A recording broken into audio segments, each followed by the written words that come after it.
बिस्मिल्लाहिर्रहमानिर्रहीम। अस्सलाम वालेकुम। अच्छा, ये आज मैथ की जो है ना असाइनमेंट्स काफ़ी स्टूडेंट्स कह रहे थे कि इसको मैं एक्सप्लेन कर दूं, तो इसको मैं जो है ना आपको आज एक्सप्लेन करने जा रहा हूँ। जितनी भी चार असाइनमेंट्स हैं MTH 001 की। सबसे पहले बात कर लेते हैं ये जो इंस्ट्रक्टर हमारे यहाँ मिस साइमा, उनकी जो असाइनमेंट है उसको एक्सप्लेन करते हैं सबसे पहले। तो फर्स्ट क्वेश्चन है, इसमें लिखा है by applying the truth table determine whether following arguments is valid or invalid. In any case also justify your answer with proper reasoning.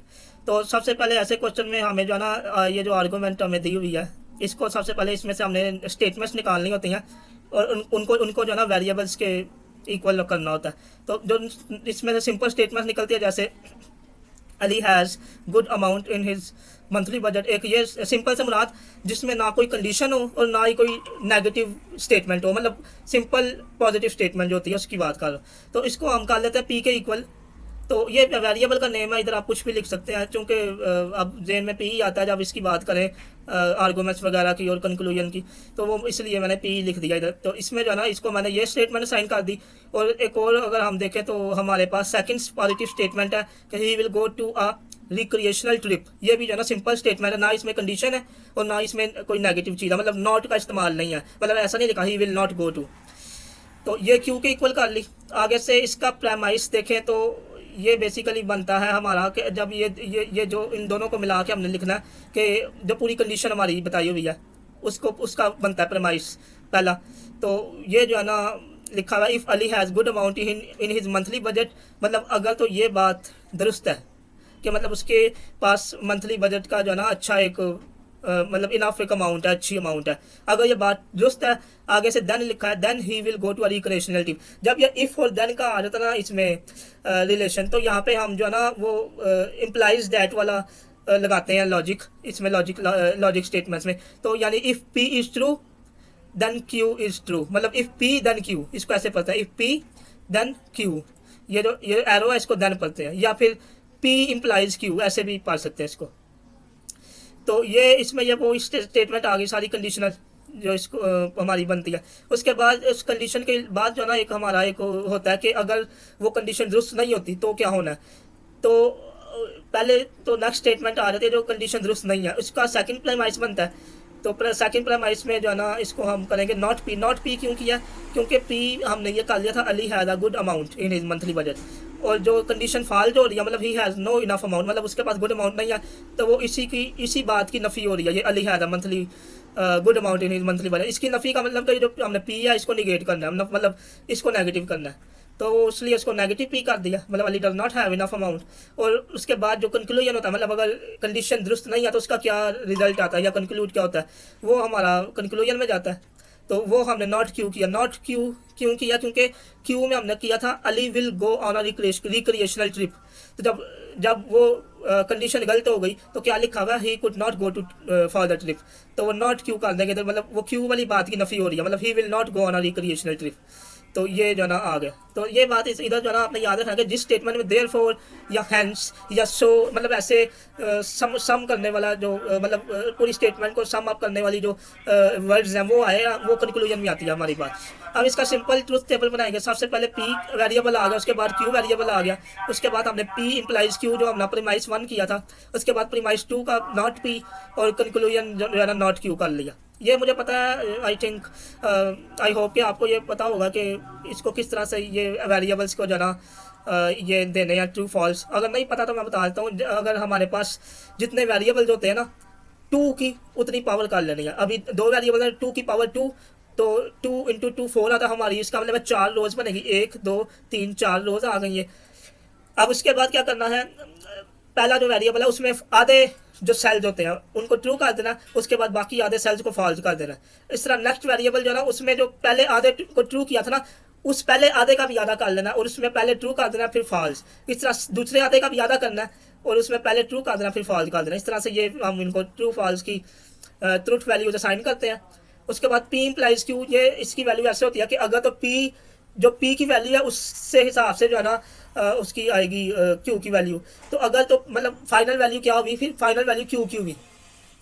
तो इसका फार्मूला है कि ये आपने याद रखना कि जहाँ पे दोनों की वैल्यू ट्रू, दोनों की वैल्यू सेम होगी ना, चाहे ट्रू है या फॉल्स है, तो पी इम्प्लाइज क्यू हमेशा ट्रू आएगा। जैसे ये ट्रू और ट्रू है, तो इसका ये ट्रू आया, और फॉल्स और इसका ये ट्रू आया।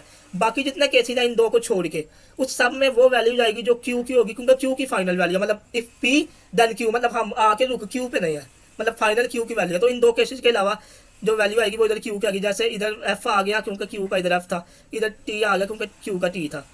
अब आगे चलते हैं। नॉट पी सिंपल, हमने पी की वैल्यू जो है ना उनको मतलब अपोजिट कर देना उनकी, तो ट्रू की जगह फॉल्स आ जाएगा, फॉल्स की जगह ट्रू। इसी तरह नॉट क्यू का भी हमने ऐसे कर देना, ट्रू की जगह फॉल्स, फॉल्स की जगह ट्रू। अब जो है ना ये देखना है कि ये जो आर्गूमेंट थी हमारी वो वैलिड थी कि नहीं। अब ये आपने बात याद रखनी है कि जो हमने प्रेमाइस बनाया दो, ऐसी रो हमारे पूरे ट्रूथ टेबल में, ऐसी रो जहाँ पे दोनों प्रेमाइस की वैल्यू ट्रू आ रही है उसको देखना है, ये ट्रू आ रही है, ठीक है। अब इसके साथ आगे देखना है कि जो कंक्लूजन हमारा था जो क्यू है उसकी वैल्यू क्या है, ट्रू है या फॉल्स है। अगर तो वो ट्रू होगी तो हमारी ये आर्गूमेंट वैलिड होगी, अगर वो वैल्यू फॉल्स है तो हमारी आर्गूमेंट वैलिड नहीं है ये। और ये इस तरह की सारी रोज देखनी है जिसमें दोनों प्रेमाइस ट्रू है, तो इसमें तो फॉल्स है, और इसमें देखें इसमें जो है ना क्यू की वैल्यू ट्रू है। लेकिन कोई ऐसी एक रो भी निकल आए जिसमें दो प्रेमाइस की वैल्यू ट्रू है लेकिन क्यू की मतलब कंक्लूजन की वैल्यू फॉल्स है, तो हमारी आर्गूमेंट जो है ना वो इनवैलिड होगी। तो यही मैंने लिखा है कि यहाँ पे एक रो है ट्रूथ टेबल में जहाँ पे सारे प्रेमाइस ट्रू है, मतलब दोनों जो भी जितने हैं, लेकिन कंक्लूजन जो है ना वो फॉल्स हो रहा है, तो ये आर्गूमेंट इनवैलिड है। ये हमारा क्वेश्चन कंप्लीट हो गया, आई होप आपको समझ आ गई। सेकंड क्वेश्चन पे चलते हैं। Consider the following directed graph, ये ग्राफ है, इसमें सबसे पहले हमें रिलेशन आर डिफाइन करना है और फिर ये डिटरमिन करना है कि वो रिलेशन सिमेट्रिक है या नहीं। सिंपली इसका तरीका ये है कि सेट जैसे बनाते हैं वैसे बना लेना है, आर उसको सेट का नाम देना है और उसके अंदर पेयर्स लिखना है। पेयर्स कैसे बनाने हैं कि जो एरोज है ना, मतलब फर्ज करें ए से शुरू करते हैं हम, ए किधर जा रहा है डी पे, तो एक ए डी का पेयर बन गया। उसके बाद डी ए पे जा रहा है, एक डी ए का पेयर बन गया। फिर ए घूम के ए के ऊपर आ रहा है, तो ये इधर जो है ना ये ए वाला पेयर बना दिया मैंने। उसके बाद बी डी के ऊपर आ रहा है, ये बी डी का पेयर आ गया। डी बी पे जा रहा है, डी बी का पेयर आ गया। और सी पे घूम के आ रहा है, सी का पेयर आ गया। ए सी पे आ रहा है, ए सी का पेयर आ गया। और सी ए पे जा रहा है, सी ए का पेयर आ गया। अब सिमेट्रिक कब होता है रिलेशन सिमेट्रिक तब होता है कि आपके जितने भी एक्स वाई के पेयर है ना उसमें रिलेशन में, उनके मुतबादिल भी वो पेयर उसमें मौजूद हो। मिसाल के तौर पर अगर ए डी है, एक्स वाई देखना है, एक्स वाई का मतलब एक्स की वैल्यू अलग है, वाई की वैल्यू अलग है। ये जो ना ये एक्स वाई नहीं है क्योंकि ये दोनों सेम है, ए डी एक्स वाई हो गया, तो इसकी मुतबादल वैल्यूज भी होनी चाहिए, मतलब अपोजिट रिवर्स पेयर। तो ये डी ए आ गया, ठीक है, ये तो हमारा मुकम्मल हो गया। फिर ए सी है, इसका भी रिवर्स पेयर होना चाहिए, सी ए, ये आ गया। बी डी है, इसका भी रिवर्स पेयर होना चाहिए, डी बी, ये आ गया। ये सी सी जो ना एक्स वाई नहीं है इसलिए इसको छोड़ दें। तो अगर रिलेशन में हर एक्स वाई पेयर के मुतबादिल उसका रिवर्स वाई एक्स पेयर है तो वो रिलेशन जो है ना सिमेट्रिक है। तो ये जो ना सिमेट्रिक रिलेशन है। तो ये हमारी इधर कंप्लीट हो जाती है असाइनमेंट। अब नेक्स्ट असाइनमेंट पे चलते हैं, इसको मैं क्लोज करता हूँ। नेक्स्ट हमारी असाइनमेंट है साले इरफान की। तो इसमें जो है ना फर्स्ट क्वेश्चन ऐसे ही है, इसमें मतलब इसको भी वैलिड और या इनवैलिड प्रूव करना और जस्टिफाई करना। तो सबसे पहले सिंपल स्टेटमेंट्स का हम वेरिएबल बना लेंगे। आमिर कैन ड्राइव, ये पी को कर लिया सिंपल स्टेटमेंट, और आमिर कैन टेक फ्लाइट, ये आमिर कैन टेक फ्लाइट, इसकी सिंपल स्टेटमेंट दूसरी आ गई। अब प्रीमाइस वन हो गया हमारा कि आमिर कैन ड्राइव और आमिर और मतलब टेक फ्लाइट। तो मतलब ये आपको बताया था कि जो कंडीशन है ना कि मतलब यानी जो फर्स्ट पहला हिस्सा होता है, जो एक बात हमने कर ली होती है वो प्रीमाइस वन आता है। फिर अगले हिस्से में हम उसको उस बात को मतलब निगेट करते हैं कि ऐसा नहीं है तो उसका रिजल्ट क्या होगा। तो प्रीमाइस वन में पहले हिस्से की बात आ जाती है पूरी। प्रीमाइस टू में इसको पी और क्यों किया है, क्योंकि पी आमिर कैन ड्राइव, ये इतना हिस्सा आ गया। और उसके बाद ये और है, और की जगह पे हमने वो लॉजिकल ऑपरेटर और जो है उसको लगा दिया। और आमिर कैन टेक फ्लाइट जो है वो क्यू था, तो ये पी और क्यू हमने इसको कर दिया। उसके बाद प्रीमाइस टू जो है ना इसकी हम नफी करना है कि Aamir does not take flight की, इसकी Aamir can Aamir take the flight, इसकी नफी कर रहे हैं। तो इसको ये चूंकि Aamir can take the flight Q है, तो इधर हम प्रीमाइस टू में नेगेटिव क्यू निगेट कर देंगे क्यू को, मतलब नॉट क्यू। और ये देयरफॉर आ गया, तो ये हमारा इसका मतलब कंक्लूजन होगा आमिर विल नॉट ड्राइव। तो आमिर कैन ड्राइव जो है ना वो पी है, और तो इसको नॉट पी कर देंगे क्योंकि आमिर विल नॉट ड्राइव, वो ड्राइव नहीं करेगा। अब इसी तरह ट्रूथ टेबल बनाएंगे, पी क्यू, पी और क्यू, नॉट पी। ये पीछे मैंने बता दिया कैसे इसका टेबल बनता है। उसके बाद पी और क्यू में जो है ना दोनों में से कोई एक वैल्यू अगर ट्रू होगी तो इसका आंसर ट्रू आ जाएगा, नहीं तो फॉल्स आएगा। ये दोनों ट्रू है तो ट्रू आ गया। इसमें से ये पी ट्रू है, एक ट्रू है, ट्रू आ गया। क्यू ट्रू है, इधर इसका भी ट्रू आ गया, दोनों फॉल्स है तो इसका फॉल्स आ जाएगा। नॉट क्यू का आपको बताया निगेट कर देते हैं, अपोजिट वैल्यूज, नॉट पी का भी अपोजिट कर देते हैं। अब ये आर्गूमेंट वैलिड है कि नहीं ये देखना, तो मैंने बताया दोनों प्रेमाइस को देखते हैं, जहाँ पे दोनों ट्रू हो उसका देखना कि उसका कंक्लूजन भी ट्रू आ रहा है कि फॉल्स आ रहा है, मतलब ऐसी सारी रोज हमने देखनी है। तो सबसे पहले तो ये रो हमें मिल गई है ट्रू ट्रू की, तो इसका कंक्लूजन क्या फॉल्स है, तो बस ये एक ही रो है। तो ये जो है ना हम इसको क्या ये इनवैलिड है, तो इधर मैंने ये लिख दिया कि ये जो है ना इनवैलिड है, क्योंकि दोनों प्रमाइश तो ट्रू है लेकिन कंक्लूजन फॉल्स आ रहा है। नेक्स्ट में ग्राफ है, इसको भी चेक, इसका रिलेशन बताना है और चेक करना है ये रिफ्लेक्सिव है, सिमेट्रिक है या ट्रांजिटिव है। सेम उसी तरीके से इसको सेट बनाएंगे, आर उसका नाम दे देंगे, उसके बाद जो है ना इधर हम पेयर बनाएंगे उसी तरह जैसे बताया था कि ए सी पे जा रहा है तो ये सी का पेयर आ गया, ए डी पे जा रहा है इधर ए डी, ये ए डी का पेयर आ गया, सी डी पे जा रहा है सी डी का पेयर आ गया, बी डी पे जा रहा है बी डी का पेयर आ गया, ए बी पे जा रहा है ए बी का पेयर आ गया, बी सी पे जा रहा है बी सी का पेयर आ गया, और बी डी पे जा रहा है बी डी का पेयर आ गया, और ए डी पे आ रहा है ए डी का पेयर, ये सारे पेयर आ गए। अब ये बताना कि इन ये तीनों में से कौन सा ट्रांजिटिव है, रिफ्लेक्सिव है या सिमेट्रिक है। सिमेट्रिक आपको बता दिया था कि एक्स वाई पेयर, हर एक्स वाई पेयर के मुतबादिल उसका रिवर्स अपोजिट पेयर भी होना चाहिए। ए सी है तो क्या इसका सी ए इधर पड़ा हुआ है, नहीं है, तो हमें ये पहले पेयर का ही नहीं रिवर्स मिला मुतबादिल, तो हम बाकी पेयर्स को देखेंगे ही नहीं, इधर ही कंक्लूड करेंगे कि ये सिमेट्रिक नहीं है, क्योंकि हमें एक पेयर ऐसा मिल गया जिसका मुतबादिल नहीं है रिवर्स, मतलब ए सी या तो सी ए नहीं है। अब रिफ्लेक्सिव हमने देखना है कि जितने भी यहाँ पे एज कॉर्नर्स है, मतलब ए सी डी बी, क्या उसको उसका मतलब एक्स एक्स पेयर है, मतलब अगर ए कॉर्नर है तो क्या ए पेयर है, इधर देखना ए पेयर नजर आ रहा है हमें, नहीं, तो हमें एक सेट नहीं, एक मतलब पेयर नहीं मिला, तो हम इधर कंक्लूड करेंगे कि ये रिफ्लेक्सिव भी नहीं है। मतलब सिंपल बात अगर बताऊँ तो रिफ्लेक्सिव में ये होता है कि जितने भी एलिमेंट्स है ना उसके रिलेशन के, उसका आपको सेम उसके साथ मिला के आपने पेयर बनाना है। मतलब ए का एलिमेंट है तो ए होगा, बी है एलिमेंट दूसरा बी पेयर होना चाहिए, डी डी इस तरह सी, अगर ये चार पेयर होते तो ये सेट रिलेशन जो है ना रिफ्लेक्सिव होता है। अब ट्रांजिटिव की बात करते हैं। ट्रांजिटिव में जो है ना ये है कि आपका जो है ना एक्स वाई जितने पेयर है ना उसका जो है ना वाई एक्स पेयर जो है ना, मतलब एक्स वाई और वाई एक्स जितने मतलब मिल रहे हैं पेयर, उसके साथ जो है ना एक अलग पेयर होना चाहिए एक्स जेड का। मतलब मिसाल के तौर पे अगर ए सी है तो इसका जो है ना सी ए होना चाहिए सबसे पहले, तो सी ए इसका नहीं है, तो इधर ही हम इसको कंक्लूड कर देंगे कि ट्रांजिटिव भी नहीं है। तो इसको मतलब आगे डिटेल में बताता हूँ कैसे ट्रांजिटिव पता चलता है। फर्ज करें एक्स वाई पेयर मतलब ए सी है, तो इसका सबसे पहले तो सी ए होना चाहिए था, मतलब ये जो है ना आपका क्या से कहते हैं सिमेट्रिक होना चाहिए था। अगर कोई सिमेट्रिक नहीं है ना रिलेशन तो वो ट्रांजिटिव भी नहीं हो सकता, ट्रांजिटिव होने के लिए सिमेट्रिक होना जरूरी है। तो अगर ए सी है तो उसके साथ सबसे पहले तो सी ए उसका मुतबादिल होना चाहिए। उसके अलावा एक तीसरी कंडीशन है कि ए सी और सी ए तो हो गया, लेकिन ए के साथ अब कोई और चीज़ मिलनी चाहिए, मतलब ए बी, अगर ए बी होता ए सी और सी ए हो गया सिमेट्रिक, और अगर ए डी भी होता साथ तो ये ट्रांजिटिव हो जाना। तो ये जो है ना ट्रांजिटिव भी नहीं है हमारा, क्योंकि ये सिमेट्रिक नहीं है, तो आगे से हम तीसरी कंडीशन देखेंगे ही नहीं। तो ये हमारी सेकंड असाइनमेंट मुकम्मल होगी। थर्ड असाइनमेंट पे जाते हैं। ये असाइनमेंट है हमारी राहिब रजा की। इसमें फर्स्ट क्वेश्चन ग्राफ क्या, सेम उसी तरह इसका रिलेशन बनाएंगे। सबसे पहले ये ए घूम के ए पे आ रहा है तो ये ए का आ गया, ए बी पे जा रहा है तो ए बी का पेयर आ गया, बी घूम के बी पे आ रहा है बी का आ गया, सी घूम के सी पे जा रहा है सी का, बी सी पे जा रहा है बी सी का पेयर, सी बी पे जा रहा है सी बी का पेयर, सी ए पे आ रहा है सी ए का पेयर। ये मुकम्मल हो गया हमारे पेयर। अब इसमें चेक क्या करना है कि रिफ्लेक्सिव या सिमेट्री का ये ट्रांजिटिव ये देखना है।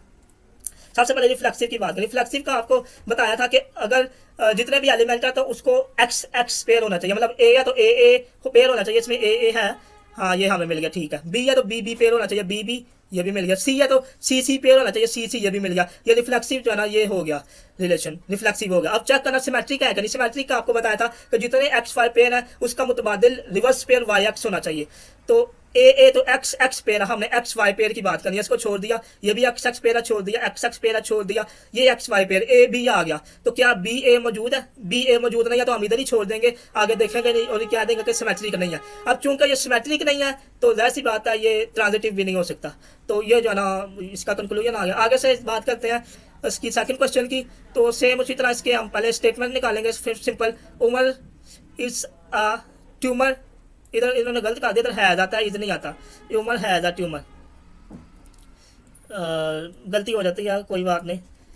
आखिर इंस्ट्रक्टर भी हमारे इंसान ही है, तो कोई बात नहीं, ऐसी छोटी मोटी गलतियाँ हो जाती हैं। खैर, उमर है ना ट्यूमर, तो उमर का जो है ना ट्यूमर है, मतलब उसको ट्यूमर है, ये एक स्टेटमेंट होगी। दूसरी स्टेटमेंट है ही नीड सर्जरी, ये दूसरी स्टेटमेंट क्यों होगी। अब प्रमाइस हमारा पहला हिस्सा इस स्टेटमेंट का प्रॉपर कंप्लीट का, इफ ह्यूमर है tumour then he need surgery. तो ये इफ और देन आ गया, तो ये पी इंप्लाइज क्यू करेंगे हम कि इफ पी देन क्यू, तो ये आ गया इफ ह्यूमर है tumour need surgery. Premise two हमारी वो उसकी सेकंड पार्ट है, जो हम कंडीशन को रिजेक्ट कर रहे हैं, मतलब निगेट कर रहे हैं। तो कंडीशन हमारी थी कंडीशन नहीं, मतलब चाहे कंडीशन को कर लें रिजेक्ट या दूसरी बात को रिजेक्ट कर लें, मतलब रिजेक्शन हो रही होती है इसमें। तो इसमें हम किसकी रिजेक्ट करना है कि ही नीड अ सर्जरी को, तो वो क्या हम आगे कह रहे हैं he does not need a surgery, मतलब Umar does not need a surgery. तो उमर नीड अ सर्जरी हमने क्या किसको साइन किया क्यू को, तो इधर हम नॉट क्यू कर देंगे प्रमाइस टू को, मतलब Umar does not need a surgery. Conclusion हमने जाना Umar has not a tumour, तो उमर के पास ट्यूमर, उमर का मतलब ट्यूमर नहीं है उसको, तो ये पी को हमने साइन किया, तो कंक्लूजन जो है ना वो नॉट पी कर देंगे, मतलब Umar is not has not a tumour. तो ये आ गया। उसके बाद जो है ना आगे से इसी तरह टू टेबल बनाएंगे, P Q, if P then Q not P, ये सारा आपको बता दिया कैसे इसको करते हैं। फिर उसके बाद इफ पी देन क्यू का भी आपको बताया था कि दो कंडीशनें बस याद रखनी है कि जब दोनों की वैल्यू सेम होगी तो ये if P then Q true होगा, otherwise if P then Q की वैल्यू वही आएगी जो क्यू की वैल्यू होगी।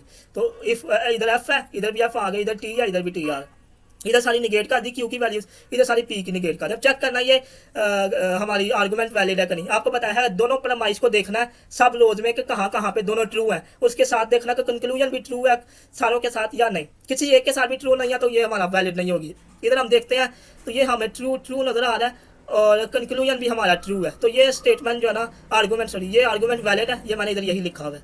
तो यहाँ पे हमारी असाइनमेंट कंप्लीट हो जाती है। फोर्थ असाइनमेंट पे जाते हैं।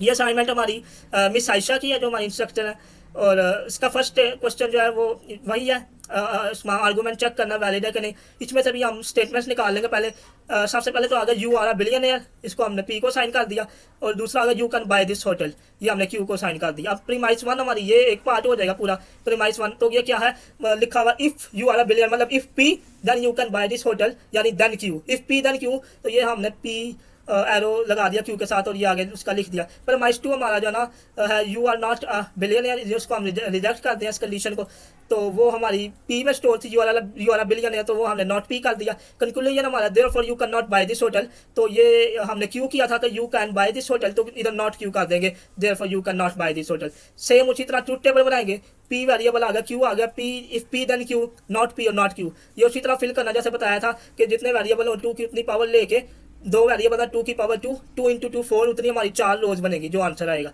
उस तरह फिर कैसे फिल करना ये बता दिया था मैंने। अब इफ पी देन क्यू, इसमें आपको बताया है कि दो चीज़ें याद रखनी है बस, कि जहाँ पे ये सेम वैल्यूज आएंगी वहाँ पे ट्रू आएगी इफ पी देन क्यू की, चाहे दोनों सेम ट्रू है या दोनों सेम फॉल्स है। तो ये सेम है तो इधर ट्रू आ गई, और इधर ये दोनों फॉल्स है तो इधर भी ये ट्रू आएगा। बाकी सब केसेस में क्यू की वैल्यू आएगी इधर जो भी होगी, इधर एफ है तो इधर एफ आ गया, इधर टी है ये तो इधर टी आ गया। अब नॉट पी में पी की वैल्यू सारी निगेट करेंगे हम, मतलब अपोजिट, और नॉट क्यू में क्यू की अपोजिट करेंगे। अब चेक करना कि हमारी जो आर्गुमेंट है वो वैलिड है कि नहीं। वैलिड इसका मैंने बताया था आपको कि जितने भी पैरामीटर्स हमारे इधर दो हैं उसको हम देखेंगे टेबल में कि ऐसी जितनी भी रो है जहाँ पे दोनों पैरामीटर्स ट्रू है तो क्या उनके साथ कंक्लूजन भी ट्रू है। अगर किसी एक रो में भी फॉल्स होगा तो हमारी आर्गुमेंट वैलिड नहीं होगी। तो यहाँ पे ये ट्रू है और ट्रू है, लेकिन कंक्लूजन यहाँ पे फॉल्स आ रहा है तो ये हमारी आर्गुमेंट इनवैलिड है, और यही मैंने इधर लिख दिया सारा। तो यहाँ पे जो है ना सेकंड क्वेश्चन है वो भी इसी तरह ये ग्राफ का है, तो इसमें हमने बताना कि क्या ये ग्राफ रिफ्लेक्सिव है या सिमेट्रिक, इसका रिलेशन बना के इसी तरह बनाएंगे। ये पी पे जा रहा है घूम के, तो ये पी कर दिया, पी एस पे जा रहा है ये एरो, पी एस कर दिया, एस पी पे जा रहा है एस पी कर दिया, पेयर एस पे जा रहा है एस पेयर लगा दिया, एस क्यू पे जा रहा है एस क्यू पेयर कर दिया, क्यू एस पे आ रहा है क्यू एस पेयर कर दिया, क्यू पे घूम के जा रहा है क्यू पेयर कर दिया, क्यू पी पे जा रहा है क्यू पी कर दिया। अब क्या करना रिफ्लेक्सिव है कि नहीं। रिफ्लेक्सिव का आपको बताया था कि जितने भी एलिमेंट्स हैं उनका एक्स पेयर मौजूद है हर एलिमेंट का। तो पहले चेक कर लेते हैं, पी है तो पी हमारे पास है, ठीक है, एक पेयर आ गया। एस है तो एस भी हमारे पास है, ठीक है। क्यू है क्यू भी हमारे पास मौजूद है, तो ये हमारा कंफर्म हो गया कि ये रिफ्लेक्सिव जो है ना रिलेशन है। और उसके बाद चेक करना सिमेट्री का क्या नहीं। तो सिमेट्री का आपको बताया था कि जितने भी पेयर है एक्स वाई उसके साथ उसका मुतबादिल रिवर्स पेयर वाई एक्स होना जरूरी है। तो ये तो एक्स वाई नहीं है, ये एक्स एक्स को वैसे ही छोड़ देंगे। ये पी एस एक्स वाई है तो क्या एस पी है, हाँ जी एस पी मिल गया, ठीक है। आगे चलते हैं, एस एस ये एक्स एक्स एच को छोड़ देंगे, एस क्यू जो ना एक्स वाई है तो क्या वाई एक्स है, हाँ जी ये क्यू एस हमें नजर आ गया, ठीक है। आगे चलते हैं, क्यू एक्स एक्स एच को छोड़ देंगे, क्यू पी जो है ना ये एक्स वाई है, क्या इधर पी क्यू है, नहीं वो हमें नज़र नहीं आया। तो चूंकि ये एक ऐसा पेयर है जिसका मुतबादिल पेयर नहीं है, इसलिए ये सिमेट्रिक नहीं है, ये रिफ्लेक्सिव है सिर्फ। तो यही मैंने इधर ये लिखा है। तो इस तरह ये हमारी चारों असाइनमेंट्स कंप्लीट हो गई हैं। तो आई होप आपको समझ आ गई है। तो इंशाल्लाह नेक्स्ट असाइनमेंट भी इस तरह मैं एक्सप्लेन कर दूँगा। ओके, अल्लाह हाफिज़।